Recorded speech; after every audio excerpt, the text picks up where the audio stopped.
I love when states are going back and forth. I love it. I cannot tell you how much I enjoy watching Kansas and Missouri fight to keep the Chiefs and the Royals. This is like a dream come true. When you come up with the stadium playbook where you know you got to get public money and you try to pit county against county, that's awesome. Broward versus Dade versus Palm Beach down in Florida. In Cleveland, they're talking about downtown Cleveland or a building where they just got that money up in Brook Park. You've got in Illinois, the Bears are looking at Arlington, downtown Chicago. It's all good. If you can get two states to negotiate, that's second best. You got Vegas going against San Antonio, going against Tampa, going against where you are. Two different states, two different locations. You got relocation involved. That's great. Great leverage to get public financing. But you want to hit Yahtzee and roll 5 6s, you find two neighboring states like Kansas and Missouri where the fans wouldn't know the difference where it is because it's not like they need a passport to cross the border. And you get both state legislatures to say, we want to give you money to be here, and it's right where you are anyway in your home territory. It's like nirvana. A Kansas legislative committee has extended the deadline for the Chiefs and Royals to take advantage of the money that the state of Kansas allocated to those two new stadiums. Just yesterday, they unanimously approved an extension. And what that extension means is that what the state votes for is they don't actually vote for, hey, you get a new stadium, you get a new stadium, you get a new stadium. No, what they actually vote for is that they will float bonds, such bonds to be used to build a new stadium. And there is normally a deadline. We saw it in the Tampa deal. Hey, if you don't start acting by this date, then the deal goes away. All of that, totally normal.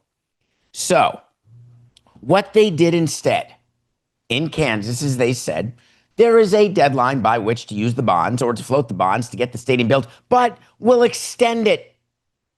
And by doing that, we will give you, the Kansas City Chiefs and the Kansas City Royals, more time to use our offer to get better offer in Missouri, or to go to Missouri, get a better offer, then come back to us and say, we appreciate all that you've done for us in Kansas, but we just spoke to our lobbyist, Dorothy, and we found out that we can get more from you. Do you have a better offer? And back and forth they go. Do you know when you stop going back and forth? You do the math. It's a pretty simple math equation. If you go back and forth so much that you push back the start of construction and you lose a season, there is a cost that you do. You do spreadsheets, you do pro formas, where you know what your revenue is, what your profitability is in the final year of your existing stadium. And then you do first year in the new stadium, what your P&L is with the new suites, the new seats, the new ticket prices, the new personal seat licenses, whatever the case may be, the new naming rights, whatever. You do that. And so you say, oh, I would make, I'm just going to use easy numbers, 100 million here and 200 million in the new place. Well, that's 100 million difference. If I delay by a year, the stadium will cost an extra $150 million. Well, that really doesn't make sense. That means I lose $50 million. So when I go back and forth, I have to get more than $50 million by doing the back and forth that causes the delay of a year, which causes the increase in construction. You want to talk about analytics to find yourself a shortstop? I got better for you. The analytics in deciding when to finally give in and say, okay, that's the public financing deal that I would do. So the Chiefs president, Mark Donovan, smart guy, he said to Kansas, hey, do me a favor. We're not quite done here. Give us the extension. Kansas said, no problem.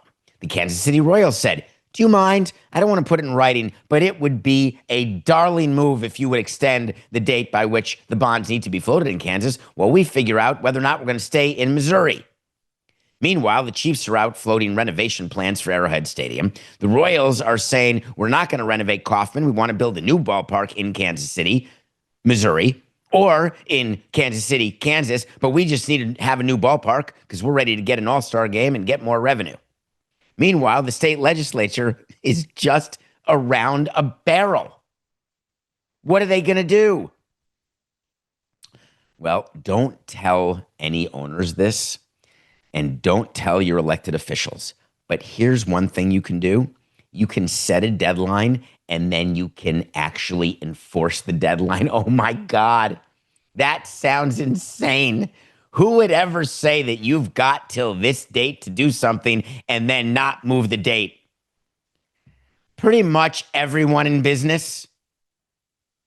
You want to know the fastest way to lose credibility is you set a deadline for somebody to do something, they don't do it, and you say, no problem, get it to me the week after. If your boss gives you a deadline to submit something and you submit it a week later, or you ask for an extension on the deadline, what are you doing? Don't do that. Do your business in the time allocated to do the business. The Chiefs and Royals could have easily gotten a deal done and figured out what they were going to do, but they're waiting. Better deal, better land, better location, better spread of public versus private financing. At some point, a deal's got to be baked, cooked, and then papered.